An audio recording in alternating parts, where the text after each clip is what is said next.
Islami Twinda masih membahas tentang tema surah Al-Ikhlas pendek namun berjuta makna. Alhamdulillah. Nah sekarang kita lanjut lagi Ustadz Maulana izin. Iya. Wih cepet dia jalannya. Ustadz nih. Apa? Nih saya mewakili pertanyaan ibu-ibu. Jadi Oke. gini, kadang-kadang tuh yang namanya ibu-ibu tuh kalau di rumah tuh capek kerjanya. Sampai kalau misalnya selesai-selesai tuh aduh kayaknya pegel-pegel gitu badannya. Ya. Pas giliran mau manggil tukang pijet, nggak ada duitnya buat bayar. Apakah dengan membaca surah Al-Ikhlas aja pegel-pegel badan bisa jadi hilang? Oke. Mau dijawab pertanyaannya silakan dijawab. Tetap ya Iya. cari tukang pijit, nanti saya demo sama tukang pijit. Satu hal buat kita, kepada setiap semua orang dalam hal ini ketika ada masalah kembalikan kepada Allah. Minta tolong kepada Allah. Gimana kalau ada sakit di badan, pegal-pegal. Kemarin saya sakit gigi. Bacakan surah Al-Ikhlas di telapak tangan. Kemudian dibacakan di bagian yang sakit. Ditempel. Apa? Tadi kan udah dibaca di sini. Ya. Jadi dibacakan lagi di sini. Apa Dibacakan ditempel? lagi. Dibacakan lagi. Oh dibacakan lagi. Dibacakan lagi. Jadi dibacakan. Tiup. Baru dibacakan lagi. Oh. Ya. Kalau Al-Fatihah ditiupkan di air. Baru diminumkan. Kalau penyakit dalam itu Al-Fatihah. Penyakit luar Al-Ikhlas.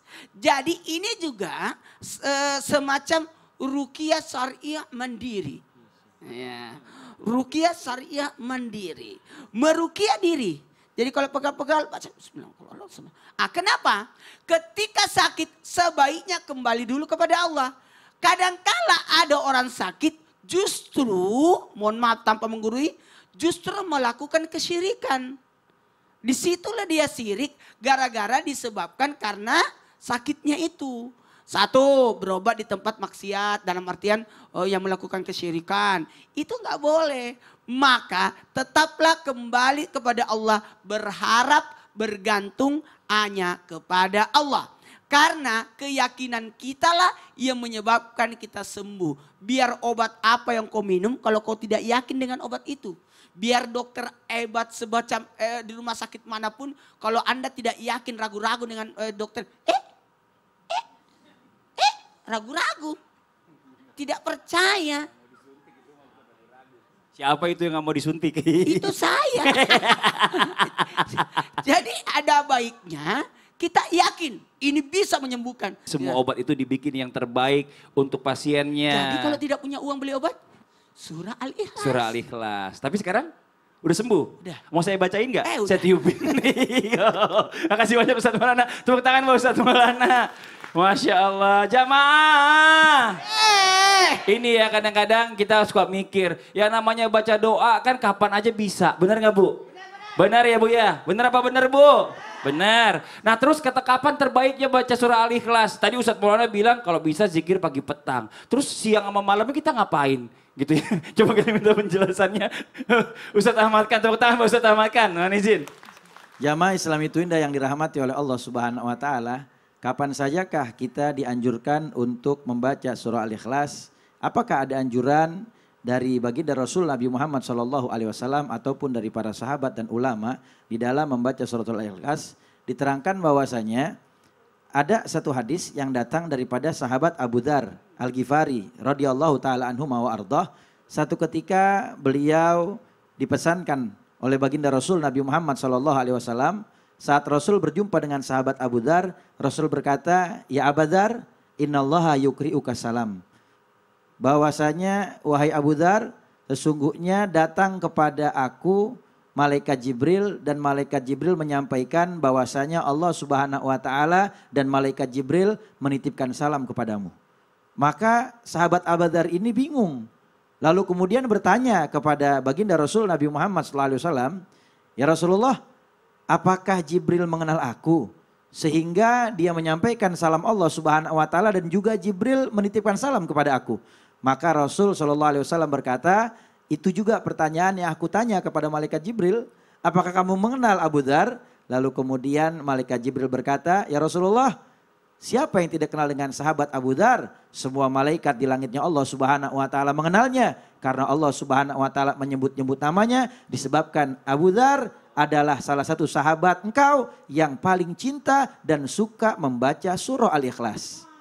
Dan sahabat Abu Dzar ini terkenal kalau sholat tuh pasti habis baca Fatihah selalu Al-Ikhlas. Ya, sampai-sampai dibilang sama orang, ini orang terkenal dengan orang yang cinta dengan surat Al-Ikhlas. Cuman kadang-kadang manusia sekarang suka banyak buruk sangka sama orang. Sehingga ada orang sholat bacanya Al-Ikhlas, ya ini kayaknya modelannya nih Ustadz taunya Al-Ikhlas doang nih. Nah gak boleh, kita harus baik sangka. Karena lihat sahabat Abu Dzar, beliau sahabat yang hafal Al-Quran.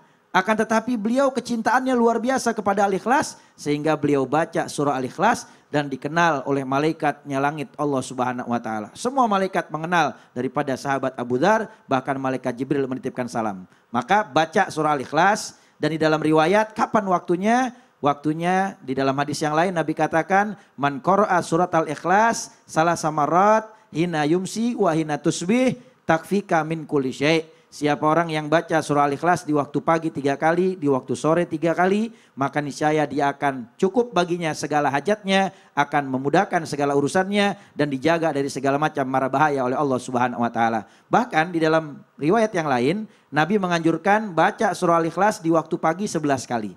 Dan ketika mau tidur di waktu malam, sebagaimana pesan yang datang dari baginda Rasul Nabi Muhammad SAW melalui Sayyidatuna Aisyah radhiyallahu anha wardoha, baca sebelum tidur Al-Ikhlas 3 kali, Al-Falaq 3 kali, An-Nas 3 kali, lalu kemudian tiupkan di kedua tangan kita, lalu kemudian tiupkan dan usap itu dari ujung kepala sampai ujung kaki. Nah ini amalan yang dikerjakan oleh baginda Rasul Nabi Muhammad SAW, dan siapa yang mengamalkannya maka dia mendapatkan pahala yang besar, terjaga dari segala macam mara bahaya, terjaga dari segala macam keburukan, dari segala hasutan iblis dan syaitan, dan juga dari sihir dan santet dan sejenisnya. Maka yang mengamalkannya mereka akan mendapatkan kemuliaan, dicintai oleh Allah dan dicintai oleh malaikat Allah Subhanahu wa Ta'ala. Semoga kita bisa mengamalkannya. Amin, amin ya rabbal alamin. Makasih banyak, jazakallah khairan katsiran Ustaz Tamatkan. Tepuk tangan buat Ustaz Tamatkan, Masya Allah. Nah tadi tuh Ustaz Maulana saya tuh punya alasan kenapa saya suka baca surah Inna A'tayna Al-Kausar. Karena saya pengen merasakan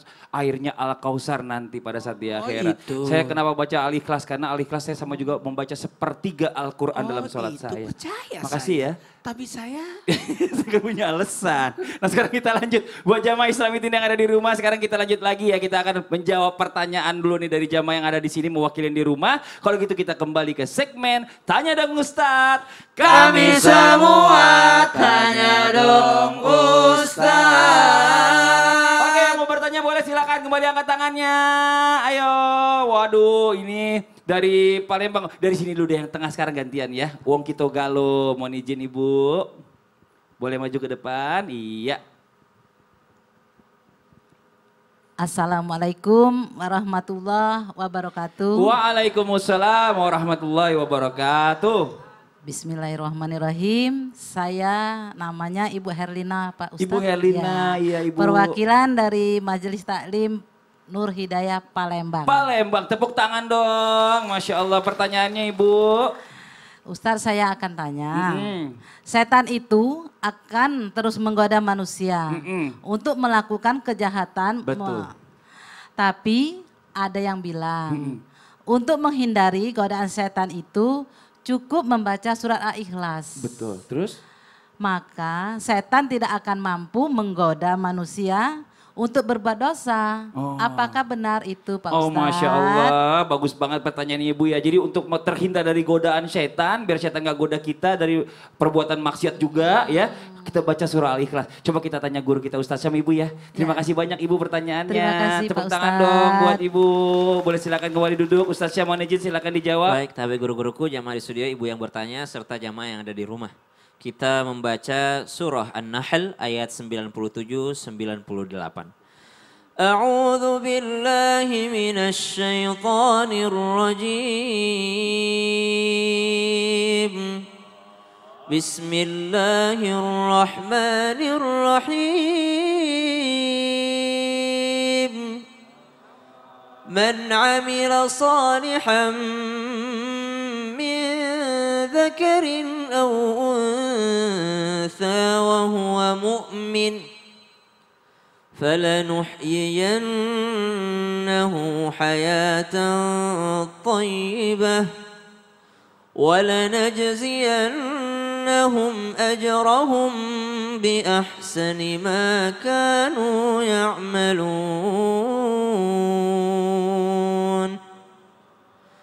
فإذا قرأت القرآن فاستعذ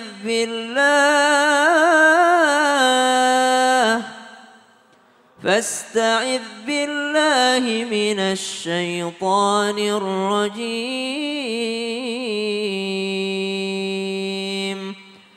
Al-Quran surah An-Nahl ayat 97 sampai dengan 98 tentang orang-orang yang melakukan amal soleh dan dia beriman baik laki-laki ataupun perempuan, maka mereka akan diberikan kehidupan yang sangat baik dari Allah Subhanahu wa taala dan diberikan balasan di akhirat nanti. Berarti dunia akhiratnya Masya Allah dijamin oleh Allah Subhanahu wa taala. Fa idza qara'tal Qur'an fasta'idz billahi minasyaitonir rajim. Kalau baca Quran, maka mulailah dengan berlindung kepada Allah dari godaan syaitan yang terkutuk. Kalau mau ngapain Bu tadi ayatnya? Kalau mau baca Quran. Baca Quran aja masih digoda sama syaitan. Baca Quran aja masih digoda sama syaitan. Kita baca Quran aja masih ada syaitan yang menggoda kita. Kita sholat ada syaitan yang menggoda kita. Kita beribadah ada syaitan yang menggoda kita. Maka ketika seseorang mentadabburi dan mengamalkan surah Al-Ikhlas, berusaha memasukkan surah Al-Ikhlas ke dalam hatinya, maka pada saat itu pula lah dibantu olehnya untuk menghindari godaan syaitan tersebut. Kenapa? Karena dia berusaha ikhlas dalam ibadahnya. Dalam baca Qur'annya dia berusaha ikhlas, syaitan akhirnya gak bisa gangguin. Ketika dia baca Al-Quran, ketika dia sholat, dia berusaha dengan seikhlas-ikhlasnya. Makanya tadi disebutkan ada sahabat kalau sholat Al-Ikhlas melulu. Ada sahabat yang dipanggil sama Nabi, kenapa Al-Ikhlas melulu? Karena saya cinta sama surah Al-Ikhlas. Kenapa cinta? Karena satu-satunya surah yang tidak ada permintaannya adalah surah Al-Ikhlas. Kalau surah yang lain ada permintaannya, tapi surah Al-Ikhlas tidak ada permintaannya, semuanya tentang Allah saja. Maka saya paling ikhlas ketika membaca surah Al-Ikhlas. Tapi dia hafal Quran Bu, bukan Al-Ikhlas doang dia baca terus. Dia ada surah-surah yang lain, cuma pilihannya cintanya sama surah Al-Ikhlas. Kemudian dikatakan, apabila membaca surah Al-Ikhlas, maka diriwayatkan 11 kali membaca surah Al-Ikhlas, maka terhindar daripada godaan syaitan. Tapi mentadabburi kemudian mengamalkannya. Ada amalan lagi, membaca 100.000 kali surah Al-Ikhlas, maka dia memerdekakan dirinya. Kemudian membaca surah Al-Ikhlas 800 juta kali. Maka itu adalah keutamaannya, apapun hajatnya maka akan diberikan. Tapi kata ulama, kalau ada amalan sebanyak ini, bisa ada ulama mengatakan, kalau ada amalan sampai berjuta-juta kali, ribuan kali, dan ibu merasa berat melakukannya, maka jangan sampai amalan tersebut dikatakan dari Nabi. Bilang aja dari guru saya. Dari ulama mengatakan, ada ulama yang mengamalkan. Jangan bilang dari Nabi. Kenapa? Karena bertentangan dengan sifatnya Nabi. Apa sifatnya Nabi? Senantiasa memberikan amalan yang ringan. Tidak pernah Nabi memberikan amalan yang berat. Tapi kalau ada yang mampu melakukannya, Nabi senang. Kalau ada yang mampu melakukannya, Allah senang. Tapi tidak semua orang disamaratakan. Harus kau baca 1000 kali. Harus kau baca 100.000 kali. Tidak sama kemampuannya orang. Maka Nabi itu ciri khasnya, yassiru wala tu'assiru. Permudah jangan dipersulit. Bayangin ada mu'allaf, ibu suruh baca 1 juta kali. Wah langsung kabur dia. Selesai. Gak mau masuk Islam jadinya takut. Tapi kalau bisa dilakukan, ini Allah suka banget. Masya Allah. Makasih banyak Ustaz Syam atas penjelasannya. Tepuk tangan buat Ustaz Syam. Nah sekarang kita lanjut lagi dengan pertanyaan dari sosial media dari hamba Allah. Assalamualaikum. Waalaikumsalam warahmatullahi wabarakatuh. Ustaz, saya lagi kekurangan rezeki. Dagangan saya nggak laku-laku. Nah, apakah betul dengan membaca surah Al-Ikhlas akan membuka pintu rezeki dari berbagai arah? Wah, ini pertanyaannya bagus nih. Kita panggil guru kita, Ustadz Ahmad Khan, untuk menjelaskan nih. Ustadz Ahmad Khan, mohon izin. Ya. Setelah yang satu ini ya, tetap Islam itu indah. Jamaah! Oh, jamaah! Alhamdulillah. Sekalian ajak aku.